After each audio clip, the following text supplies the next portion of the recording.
SIR এর কাজে বিচারক নিয়োগ ভোগান্তিতে পড়ছেন সাধারণ বিচার প্রার্থীরা। হুগলি জেলা জজ কোর্ট চুঁচুড়া আদালতে একই ছবি। জেলা জজ সহ অতিরিক্ত জেলা বিচারকরা এসআইআর এর কাজে নিযুক্ত হওয়ায় চুঁচুড়া আদালতের সব কক্ষে কাজ বন্ধ।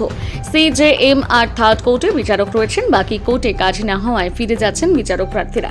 বিজেপির আইনজীবী স্বপন পাল দাবি করেন, সুপ্রিম কোর্ট যে নির্দেশ দিয়েছে তা একদম সঠিক, আরও আগে দিলে ভালো হতো। ভোটার তালিকায় বেনজল ভুয়ো ভোটার ঢোকানোর চেষ্টা রাজ্য সরকার করেছিল, তা বন্ধ হবে। তৃণমূল আইনজীবী নির্মাল্য চক্রবর্তী বিষয়ে কি বলেছেন শোনাবো।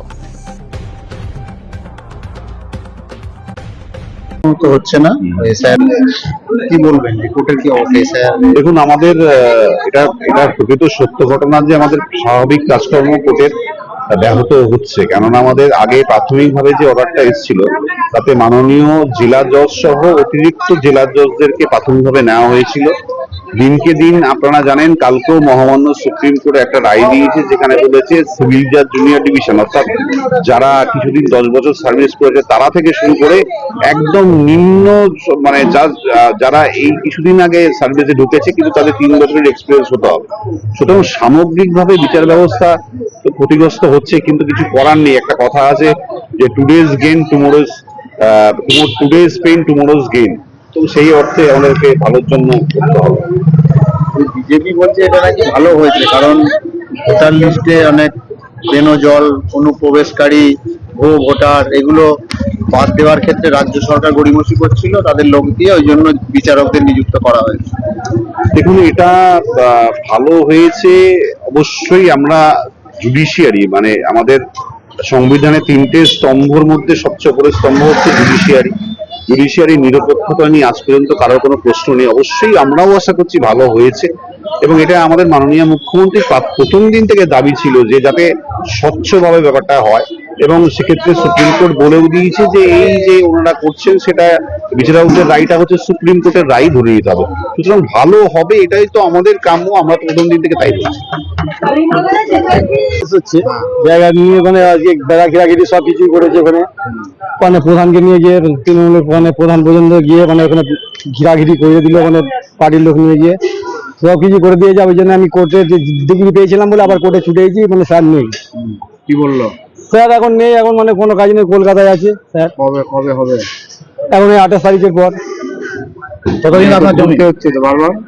হ্যাঁ, এটা নিয়ে আমি তো আজ 17 বছর ঘুরছি। না এই কদিন এই যে না, আজকে প্রথম এসেছি এখানে। না, কাজ হয়নি আজকে, এখানে প্রথম আজকে এসেছি। জানতেন না তো স্যার নেই? না, আজকে জানতাম না। লয়ার আছে তো? হ্যাঁ, সেক্রেটারি আছে তো? হ্যাঁ, ওকে কাগজপত্র দেখাচ্ছি। ও এখন একটা কাজ নিয়ে ব্যস্ত আছে, বললো বসো। এই টুকুই বসা করিয়ে রেখে দিয়েছে, বসেই আছি। খরচ তো হচ্ছে আপনার? হ্যাঁ, সে তো খরচ হবেই। আসলে এখান থেকে 500-600 টাকা খরচা আছে দেখে।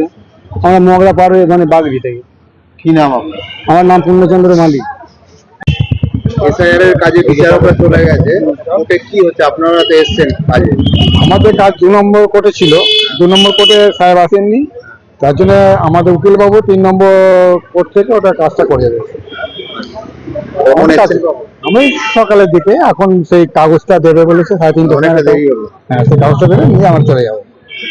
মানে 2 নম্বর কোর্ট পুরো বন্ধ? পুরো বন্ধ আছে। 2 নম্বর কাজ সব 3 নম্বরে যেখানে উকিলবাবু চেঞ্জ করে নিয়ে গিয়ে কাজটা করছে।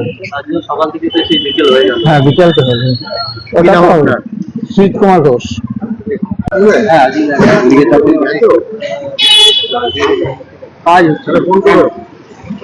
দেখুন, কাজ হচ্ছে না এরকম কোনো বিষয় নেই। হতে পারে কোনো একজন ম্যাজিস্ট্রেট আসেনি, অন্য ঘরের সে দায়িত্ব চার্জে আছে, তার ঘর থেকে কাজ হচ্ছে। সব থেকে বড় কথা, যদিও সামান্য অসুবিধে ক্লায়েন্টদের হয় বা বিচার প্রার্থীদের হয়, সকলে এটা মেনে নিচ্ছে। কারণ এই যে সুপ্রিম কোর্টের যে জাজমেন্টটা আছে, এটা একটা ঐতিহাসিক জাজমেন্ট। দেশকে বাঁচাবার জন্য, পশ্চিমবঙ্গকে বাঁচানোর জন্য, পশ্চিমবঙ্গকে পশ্চিম পাকিস্তান হওয়া থেকে বাঁচানোর জন্য, পশ্চিমবঙ্গকে অনুপ্রবেশ মুক্ত করার জন্য, এবং সবথেকে বড় কথা পশ্চিমবঙ্গকে রঙিলা মুক্ত করার জন্য, এবং যে অবৈধ ভোটার, ভুয়ো ভোটার, জালি ভোটার, মৃত ভোটারে ভরে গেছে ভোটার লিস্টে, সেই থেকে মুক্ত হওয়ার জন্য যে সুপ্রিম কোর্ট যে রায় দিয়েছেন সেটা একটা ঐতিহাসিক রায়।